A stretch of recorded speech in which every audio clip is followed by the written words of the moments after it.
सभी हुई बहुत ही खुश, लगी रजत के गले से और रजत भी हुआ खुश। दोस्तों आप देख रहे हो स्टार प्लस सीरियल गुमे किसी के प्यार में। दोस्तों सभी जब भाभी को छोड़कर अपने घर के अंदर आती है तभी उसकी पड़ोसन बहुत ही झगड़ा करती है। वो इसलिए कि वो अपनी भतीजी की शादी करना चाहती थी भाभी से, लेकिन सभी ने वहाँ पे काट दिया। तभी उनकी पड़ोसन बोलती है कि तुम्हें मुझसे क्या दुश्मनी है, मेरी भतीजी पढ़ी लिखी है, अब तुमने भाभी से बात करने नहीं दिया, तुम बीच में ही काट दिया और बोल दी कि ये उसके लायक नहीं, ये हटके है। आखिर तुम चाहती क्या हो? तुम तो दोनों माँ बेटी, तुम तो हस्बैंड वाइफ हमेशा झगड़ा करती रहती, क्या तुम लोग को पड़ता है? या तुम लोग के लायक तुम एक दूसरे के लिए हो? तुम लोग कुत्ते बिल्ली की तरह झगड़ा करते हो, वो भी सोसाइटी के बाहर खड़े होकर। और मेरी भतीजी का रिश्ता तुमने काट दिया, कम से कम बात तो करने देते भाभी से। तभी सभी बोलती है कि अरे आंटी जी आपको पता नहीं, उसका चॉइस अलग है। तभी रजत सुनते हैं, बोलते हैं कि तुम्हें मैंने बोला था ना किसी के बीच में टांग नहीं अड़ाने को, तुम हमेशा सबके बीच में टांग अड़ाती हो और 10 बातें सुन लेती हो। कितनी गलत बात है ना। तुमने आशिका के रिश्ते में भी टांग अड़ाने की कोशिश की, तुम ऐसा मत क्या करो, बस दोनों में झगड़े हो जाते हैं।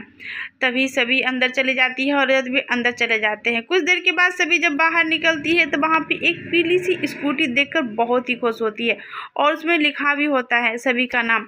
तो सभी सोचती है कि भाभी उसके लिए स्कूटी खरीद कर लाया है। वो भाभी को फ़ोन करती है और बोलती है बहुत बहुत शुक्रिया। तो भाभी बोलते किस बात के लिए?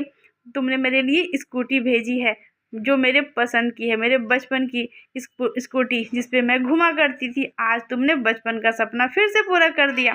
तो भाभी बोलता है तुम सपने देख रही हो, मैंने तो कोई स्कूटी नहीं भेजी। लेकिन सभी को ऐसा लगता है कि भाभी मजाक कर रहा है, सभी के लिए भाभी ही भेज सकता है ना ऐसा स्कूटी। जब भाभी बोलते मैंने नहीं भेजा तो फिर वो जाती है स्कूटी के पास और देखती है ये स्कूटी, फिर उस पर नाम लिखा होता है रजत ठक्कर सभी। तो बोलती है कि अगर भाभी भेजता तो ठक्कर नहीं लिखता, हो सकता है ये रजत भेजे होंगे। फिर वो रजत के पास जाती है, बोलती आपने मेरे लिए स्कूटी खरीदी? तभी रजत ने इनकार कर दिया, नहीं मैंने नहीं खरीदी। तो सभी बोलते फिर किसने खरीदी ये स्कूटी? नहीं ये आप नहीं खरीदी है। तो वो बोलता नहीं मैंने नहीं खरीदी। तभी सभी उसका हाथ पकड़ लेती, बोलती आप ही ने खरीदा है ना, मुझे पता है।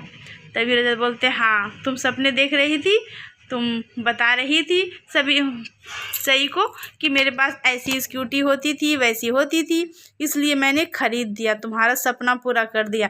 तो सभी बहुत ही खुश होती है और रजत के गले लग जाती है और बहुत सुकून से मिलता है।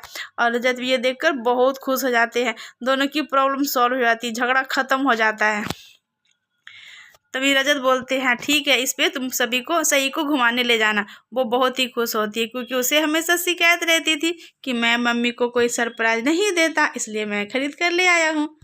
दोस्तों सभी और रजत का प्यार अब परवान चढ़ रहा है। दोस्तों आगे कहानी जानने के लिए इस वीडियो को लाइक और सब्सक्राइब जरूर करें। धन्यवाद दोस्तों।